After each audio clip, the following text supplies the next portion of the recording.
Sa mga ka-viewers, ito naman po yung ilagay natin sa living area. Liko. Focusan lang po muna natin dito yung ating kortina. So, dalawang combination po ng shade of green pinalagay po ng owner. So, ito po mga design po nila, nakuha po nila ito sa Pinterest. Ginawa po natin, pinag-isa na lang po yung curtains para maging... Hello mga ka-viewers, kamusta po kayo ngayon? Ay nagbabalik po ako para update kayo sa another vlog. Sa totoo lang po mga ka-viewers, kahapon pa po kami nandito, nag-install po ng kortina at dumating na po yung ating mga furniture. Ngayon po mga ka-viewers, share ko po sa inyo yung mga nilagay natin kortina and syempre yung mga furniture po para sa mga subscribers po natin OFW, magkaroon po kayo ng idea and syempre po pagka naghahanap na po kayo ng furniture, kortina, ma-compare nyo po yung price sa iba kung plano nyo mag-canvas. So tara, pasok na po tayo sa loob. So let's go. Start po tayo sa mga ginawa natin kahapon. So kahapon po, nag-start tayo mag-install ng kortina. So ginabi na po tayo at hindi pa natapos dahil hanggang third floor po itong mga lalagyan natin ng curtains. And mga ka-viewers, dumating na rin po kahapon yung mga furniture. Ito po ay gawang Pampanga. Pina-custom made po yun ng owner kasi po, no, nakita niya po yung mga presyuhan natin, very affordable para sa custom made. Kaya po buong furniture ng bahay niya, tayo po ang gumawa. So ito po mga ka-viewers, yung furniture po. Hanggang third floor po natin ilalagay lahat yan. Kasi nga po gaya na sinabi ko, may kataasan po talaga yung bahay nila. Ganun pa man, excited na akong makita po si personal ito ng mga kliyente po natin. Dahil for sure, di po ako mapapahiya. Dahil talagang quality yung gawa po natin. Anyway, kumain na rin po kami, nag-dinner na para po makapagpahinga na. Dahil i-continue po natin yung trabaho kinabukasan. Kinabukasan po, kinontinue na nga po natin ang pagtatrabaho. So talaga marami-rami pa po tayong mga nakapending pa. Pero this day kailangan po natin tapusin kasi 2 days na po tayo niyan dito sa bahay po ng owner. Bali, ito po, tinatahi na po yung ibang mga curtains and makalipas ang oras. And dito po mga ka-viewers sa living area, meron po tayong nilagay na long curtains with balance board po yan. Almond tan and tan po yung balance board. So ito po talaga medyo matrabaho po ito kasi napakahaba niya pero malaki po yung naitutulong na ganda nito sa loob po ng bahay. Then, ayan po yung finished product natin.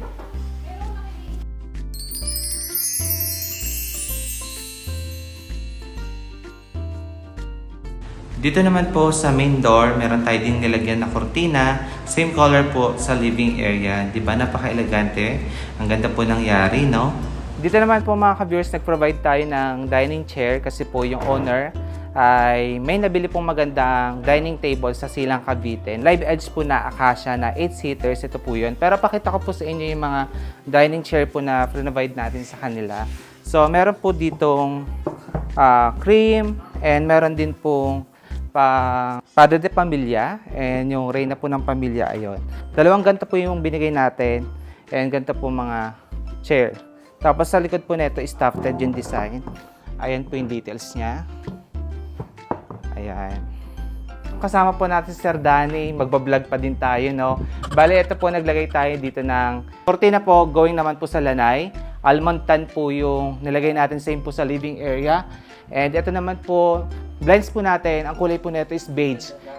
Minatch po natin dito sa kortina po natin na ito, kaya po ayun, na-achieve po yung ganda po ng kanyang interior po sa first floor.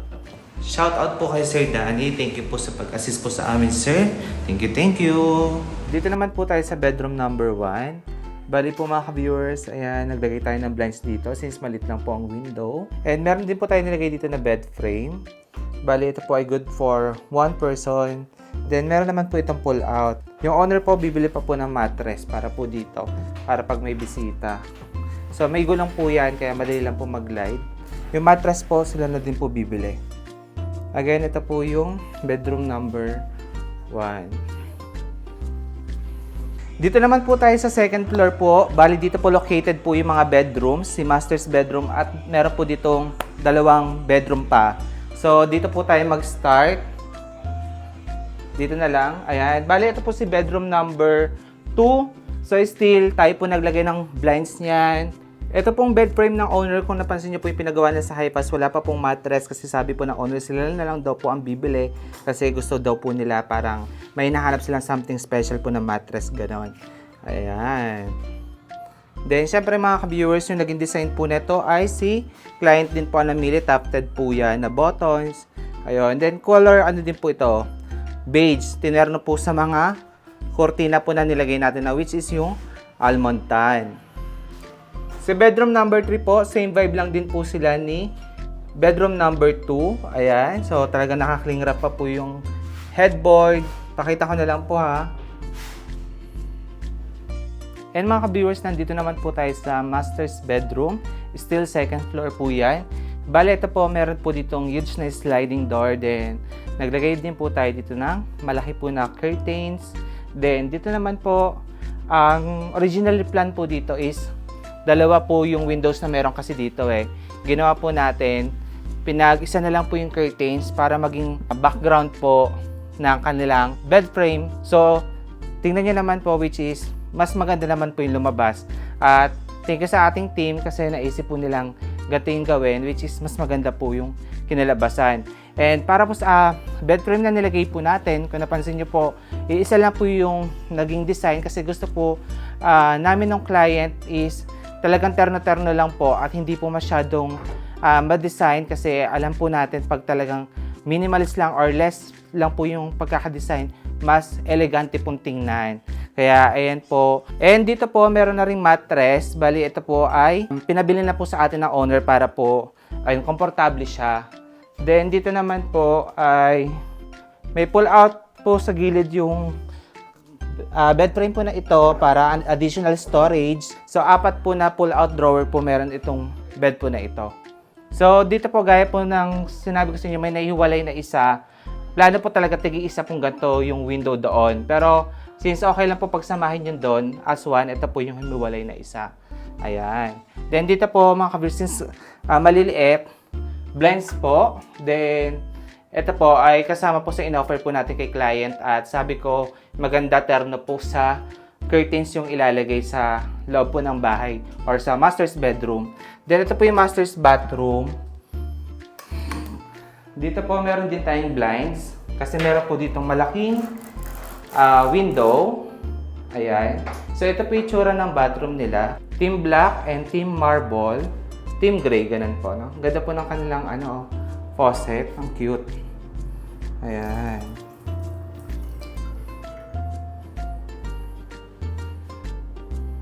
Dito naman po sa hagdanan nila papunta po ng 3rd floor. So ito po yung kanyang lights po dito, drop light po, na very familiar sa atin.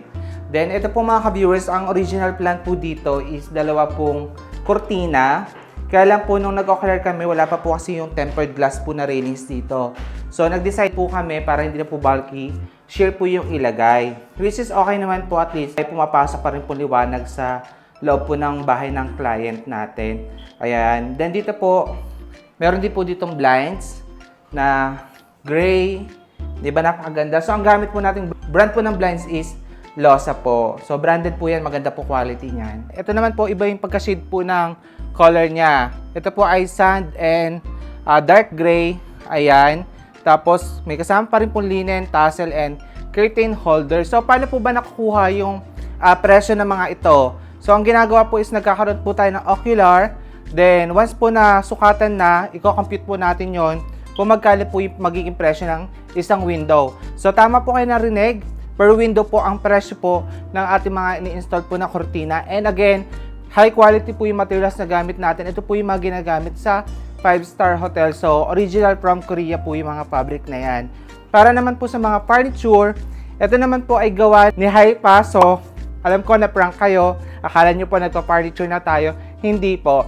Hi-Pass Furniture from Pampanga po ito. Nung nirefer ko po ito sa client, inassure ko po talaga na hindi po ako mapapahiya. Unang-una po, yung foam po na ginamit po dito is branded, which is Uratex. Pinakita ko po yan sa previous vlogs natin. Then mga ka-viewers, syempre po, maganda pong quality po ng kahoy yung mga nasa loob po nito. And syempre, may warranty po yan. So again, ito, nagustuhan ko po yung kulay, unique, apple green. And ang maganda po dito, waterproof po ang kanyang fabric. Kahit po mabasa is Babagsak lang po yan. And ito po ay yung cushion niya, washable. And share ko lang din po itong sofa na pinalagay po ng client ay meron po itong pull out. So dito po pwede maglagay po ng mattress para po pag may gustong matulog, ayan. 'Di ba? Powerful. Iba talaga nagagawa ng custom made. Mas nakukuha mo yung gusto mong kulay at design ng iyong sofa. So still ito din po ay inocular yung bahay kaya po nakuha yung tamang sukat po dito para sa third floor. And dito naman po, meron din po in-order na accent chair yung owner. Ayan. So ito po mga design po nila, nakuha po nila ito sa Pinterest.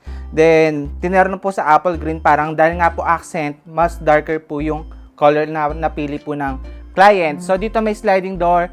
Naglagay din po tayo ng cortina dito. And syempre, ito po yung sinasabi ko mga ka-viewers sa mga plano po magpa-install. Kung malilit lang po ang window ninyo, pwede po natin ternohan yan ng blinds, which is ino-offer din po natin yan. Sir, baka naman pwede bigyan mo kami ng freebie na bar stool. So, dahil nga po madali lang po kakausap si Hi-Pass, binigyan po sila na free po na bar stool. And tingnan nyo naman po, yung laki niya, napaka-bulky po nito para sa freebie po na bar stool. And still, yung stand po nito is mahogany. Ayan, and 100% po, Uratex po ang foam niyan. Tingnan nyo po, oh. And syempre, mga ka-viewers, kahit po malaki po itong bar stool na ito, suwak na suwak po ito sa kanyang counter bar. Kasi tignan nyo naman po, oh. Ayan. Pagpasensyahan nyo na po kasi ongoing po yung bahay. May mga nililinis pa, pina-finalize. Pero anyway, ito po yung bar counter ng owner. Ayan. Still third floor pa rin po ito. Then dito po, nag-decide ako na kortina na din po ang ilagay. At ito po ay tinape na lang po natin or yung holder niya po pa ganyan. Para at least po mas elegante po tingnan since nasa sulok po siya, malapit sa bar counter area po siya. And next day po, nagawin na rin po tayo ng Malolos Bulacan para po mag-install pa ng ating mga asphalt curtains. Ngayon po, alam niyo po mga ka-viewers, kahit talagang pagod na kami, hindi talaga natin magtrabaho kasi nga po, hindi ko po expect na fully book po tayo this week. So, alam niyo po kaya confident din po ako pinapakita sa inyo yung mga materials na ginagamit namin kasi lahat po talaga ay original.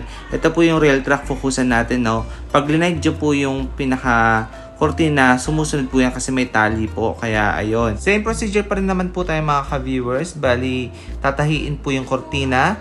Then, syempre, steaming iron po yan. Makalipas ang oras, ito na po yung finished product. So, kung napansin nyo po, ay continuous po yung pag-home improvement po na kanilang bahay. Kaya, may kaguluhan lang po na onte. Pero anyway, at least nilagay na po natin yung mga elegante natin cortina. Kung napansin nyo po, laging almond tan po yung ating mabentang fabric. Kasi nga po, marami talaga nagkakagusto ng kulay na ito. So, ito po nilagay natin sa dining area po yan. At ito naman po yung sa second floor. Bali, para po sa Malolos Bulacan client po natin, 5 cortina po yung nilagay po natin dito. So, dito po may mga aayusin pa. Thank you po ulit sa mga sumusuporta po sa ating mga kliyente. Ayan. Thank you po. And po mga ka-viewers, yung in-install po natin sa Las Piñas at Malolos. So sa totoo lang po itong week na ito, nagkaroon po tayo ng fully booked. And so far naman po ay lahat naman po ay na-installan. And sa totoo lang din po mga ka-viewers, palaki din na po ng palaki yung mga bahay na i-installan natin. Kaya marami po kayong abangan. Ngayon po kung plano nyo po magpa-install sa akin ng cortina, pwede nyo po akong i-message sa akin Facebook, Billy Toledo Vlog, para po makagawa tayo ng ocular at quotation kung magkano po yung possible na abutin. And kung plano nyo naman po makamura at naghahanap kayo ng gagawa po na inyong furniture, pwede po kayo mag-inquire kay Hi-Pass. Ako na po nagsasabi sa inyo, legit, mura, custom made po kay Hi-Pass Furniture. Baka makonsider nyo po sila, no?